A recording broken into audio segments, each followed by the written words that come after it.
Welcome back to another episode of the Who You Know Show podcast, where what you know is important, but who you know can make all the difference in your business, career, relationships, and life.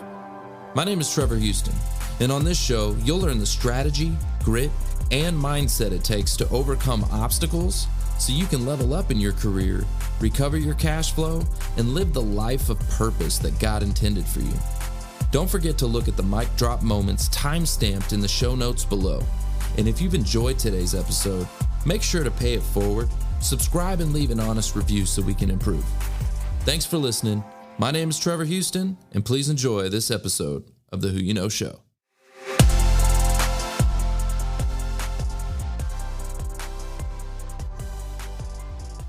Mary is the Chief Inspiration Officer and does a lot of leadership development and coaching for people in their careers. So first things we want to hear would be how you got started in career coaching. Thanks for having me on this show, gentlemen. So I got started out of necessity. I had worked at a private school and my position was being eliminated. And let's just say I was 50 and I was freaking out. How am I going to find a job? I hadn't had to look for a job in 20 years. And so I invested in some coaching and I started learning everything I had to do. And it was so different from when I applied for jobs and did a job search 20 years ago. So I created this huge binder with all these tabs of everything I needed to do, color-coded the whole thing, and got super organized. And it was during all this, I'd actually helped 2 other people find jobs while they were working at the school. And I decided my mom was, you guys don't know the backstory. My mom was sick. She had dementia. And I decided not to get a full-time job and to go into coaching so I could spend time with her. Mm-hmm.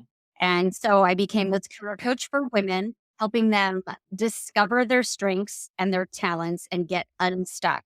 So that's really the niche that I go for, is helping women who feel stuck in a career. They went into accounting because they needed to work while their kids were in school, and the kids are grown up and they're like, I don't like accounting. Why am I doing this? Right? I mean, life is not a dress rehearsal. Right. What is one of the biggest struggles that the people that you're coaching run into? What is it that they have as maybe a hurdle? Is it different for each and every person, or do you see an underlying theme of what people are struggling with? So I do see an underlying theme, and I'm going to say that's confidence in themselves. Number one, they don't have the confidence that they have the skill set for the jobs that they want. And so it's working with them and doing certain exercises that I draw out all their awesomeness, right?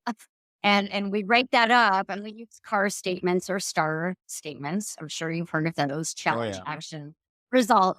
And they're so powerful because when my clients write those out, they're like, I had no idea I was saving the company money, or I developed all these programs. And then we take all that and we use that in their LinkedIn profile, their resume, and their interview. So I want to say that confidence and being organized. So if you're going to start a job search, you need to get your ducks in a row, right? Whether you're working with a career coach or you're doing it yourself. Okay. Identify your strengths, identify your weaknesses. You need to know what those are as well. Yeah. Get that resume ready. Get that LinkedIn profile ready. Create a tracking sheet so that when you are applying, you're monitoring the progress. Mm-hmm. And so I want to say, confidence and being organized are the 2 things that I see that most job seekers need. Those things that you just said, when we get those things together, it makes us more confident. We feel like, hey, I got a few of the things I need to have in order to go forward. And I got more confidence in what I'm going to go talking to people about. And to your point, you also have that right in your LinkedIn profile about section where you talk about making sure that people understand what it is that you do and what value you bring. You talk about that, right? I do. Yeah. Don't confuse people with your LinkedIn profile. I work with a lot of people who have a passion project, right? I'm let's just go and say that they're a social media manager or a marketing manager, but they also are a yoga instructor on the side. And they confuse people when they put on their LinkedIn profile, their headline, they put both of those things. And I'm like, what are you using LinkedIn for? Is it to grow a yoga business or to get a job as a marketing manager? You need to be clear and concise. So it's really about getting organized and really honing in on what type of job you want, what type of company do you want to work for, and then being really clear in your messaging on LinkedIn. Now, you have definitely forged your path with a lot of social media engagement, content development, right? Posting content, making sure that you're staying in front of people. How did you get started in that? Like, what was the catalyst that got you onto LinkedIn and, creating, and that's where you got connected with Trevor, I know. So tell us a little bit more Yeah, about that. I love LinkedIn. So my journey started when I decided I was going to be this career coach. I knew that I needed to be on social media, and I'm going to be the first to say I didn't do it right. I thought I had to be on every platform. I posted silly things just to make sure I posted daily, right? So I don't teach that strategy now because I've learned by, going to conferences, having mentors and other coaches. It's really about putting out relevant content. And for job seekers, what that means is you want to be seen as the thought leader in your industry. So you want to share articles, you want to share your insights, and you want to share other people's posts and articles. And what I always tell job seekers is you want to comment on other posts as well. You want to get your name out there. Yes, absolutely. That's one of the things that Trevor teaches as well is how to work with, whether it's LinkedIn or another platform, the algorithms, right, that are designed to keep you on top of mind, keep you in front of people. And I think that there are a lot of people out there that don't understand that just liking something, right, or maybe just using a hashtag is not the most impactful thing. Yeah, you have to put some thought into it. So even for job seekers, you need to have a content strategy, right? You don't want to just be posting that it's National Ice Cream Day unless you're looking for a job in the ice cream industry. You want to have a content strategy that matches the type of job that you're trying to go after. If you're in Yeah. IT, are you sharing IT updates? Are you Yeah. sharing what your thoughts are on AI? Yeah. If you're in marketing, are you sharing how you think marketing is going to transition because of the pandemic? We see more online virtual conferences. You guys talked about yours. So if I was a marketing consultant, I would be talking about how to market online events. And I'd be that's showing that you're relevant to what's going on in the world right Right. now. And you'll be perceived as a subject matter expert. We like to say in Dallas, we like to say SME. But if you're a subject matter expert, we recruiters, and you will be a subject matter expert if you're spending the time with these things that Mary's talking about. And we recruiters will feel like we need to contact you about the very thing that you're talking about. What are some of the other ways that you help coach people? Because again, there's the technical side, the mechanics of a search, right? Making sure that your resume is technically correct and that it is designed to get through whatever systems or get noticed. What are some of the other ways, though, that you help coach people in getting noticed, standing out, Oh, yeah. making sure that they are visible? That's a great question. So I want to say networking is critical to a job search. And I want to say that most job seekers get this one thing wrong. So I'm here today to clear up all the rumors of how much networking you should do and how much applying to jobs. So it's called the 80-20 rule. If you're looking for a job, you should be networking 80% of your time and only applying 20% of the time. Yeah, that is I I agree. think a big pitfall that people get stuck in. They're sitting in front of their computers. It's really about being strategic, and that's Yeah. how I work with my clients. It's all strategy, and it's a numbers game. And job seekers think the more I apply, the more interviews I'll get. Not Uh-huh. if you're applying to the wrong companies, and you really are going to get those interviews. It's who you know. Funny name of your show, but I'm a big proponent of that. It's who you know, and I'd like to say there's no better time than right now to grow your network online. And the reason why is because we're all sitting in front of our computers and it's normal right now to get requests from strangers. because we're all trying to grow our networks. So take advantage of that, but you do need to have a strategy on how you grow your network as well. So what are some of the Yes. things I know, regionally there are nuances that are different in the job markets, certainly different industries, different hiring trends. What are some of the things that you see maybe in your area that might not be more national in scope, that people are hiring, certain trends, again, that you see, and maybe some of the tips that you have around that? Well, I still see a lot of industries hiring in San Diego, with the exception of hospitality and restaurants right now, because of the closures. I see banking hiring, and they're pivoting, they're trying to have stronger presence online. And again, it goes back for banking. A lot of that is certifications. Do you have the certifications to be a compliance officer?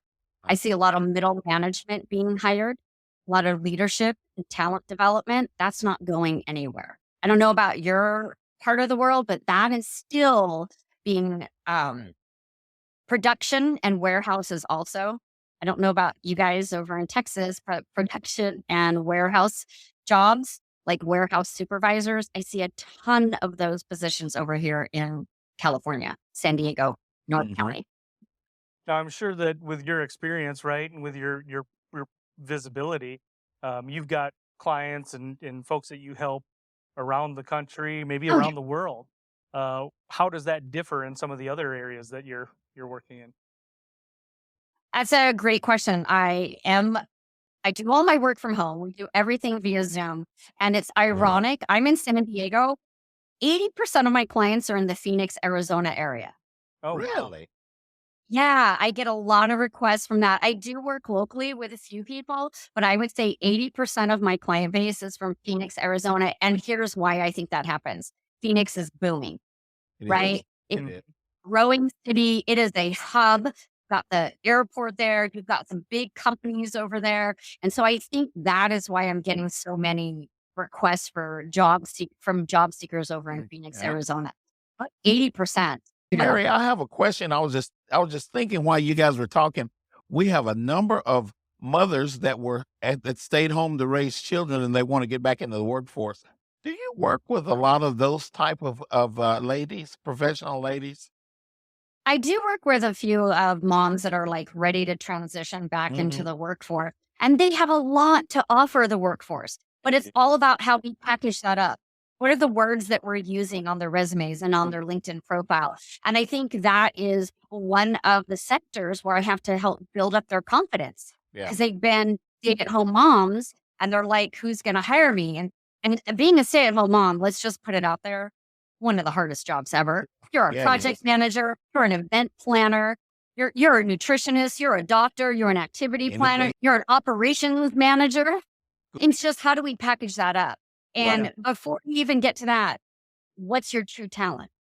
So that's where I work with women is, what do you really love? What is something that you love to do? And I went through that myself. If I had done the work in my 30s or even my 40s, I would have known then that I'm a trainer.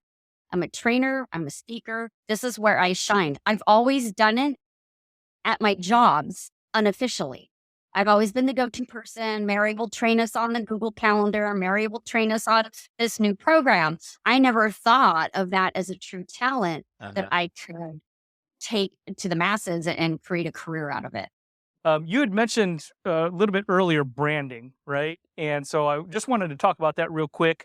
What are some of the things that you can recommend as far as strategies to help brand yourself?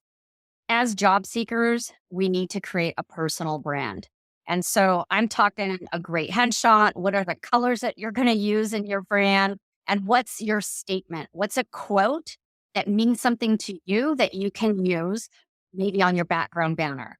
And then to take it that next level, that's the visual branding. And then you want to brand yourself as that expert, whether you're a leadership expert, maybe you grow culture, maybe that's aside from what you do. Maybe you are a marketing manager, but you're also a culture builder in the teams and the community that you serve. So I really feel like you have to build that overall brand. you need to be prepared now, way before you have an interview. Real life example, someone very close to me had an interview today on the phone.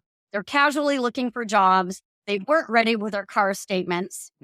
They weren't ready. They didn't do the research on the company. Like, know that inside and out and have a tracking sheet to keep track of all of that every Right. step of the way. Okay. That's pro tip number 1. Pro tip number 2 is how to message people on LinkedIn. And it's very simple, you guys. 3 messages. The first one, you send an initial request to connect and make sure that you personalize it. Don't just hit connect. You've got to send a note with it or I'm not going to connect with you. Number 2, once the person accepts it, send a voicemail through LinkedIn. Hey there, Mark. Thanks for accepting my request. I look forward to seeing your post and let me know how I can support you. Stand out by sending a voicemail. Third, you want to take those online relationships offline, set up a phone call or a Zoom meeting just to get to know that person. You're never asking for a job. You're simply trying to grow your network and ask how you can help them. That's great. What would be the preferred method to get in touch with you? LinkedIn is the easiest way to connect Yeah. with me. And if you're ready to move forward, you can send me an email at hello@maryfainbrandt.com and we can, jump on a phone call and talk about what your path is. Thanks for listening to the Who You Know Show podcast. My name is Trevor Houston, and if you've enjoyed this episode, consider subscribing wherever you listen and leave us a positive review to help us keep the mics on in the studio. Until next week, that's the show.